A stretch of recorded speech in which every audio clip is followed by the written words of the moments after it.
Het verkeersplein Oudenrijn bij Utrecht, met de elkaar kruisende Noord-Zuid- en Oost-West-verbindingen van ons land, is al lang niet meer in staat de verkeersstroom te verwerken. Opstoppingen waren aan de orde van de dag, en speciaal van de zondag. En verkeerslichten moesten het gebruik van het circuit tussen de uit 4 richtingen aanstormende auto's verdelen.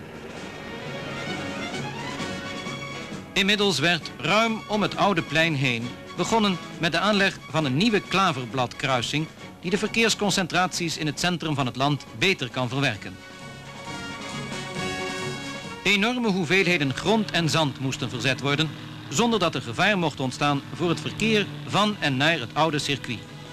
De eerste fase is thans gereed en de ruit werd deze dagen in gebruik genomen. Er werden verkeersborden geplaatst om de automobilisten de nieuwe weg te wijzen.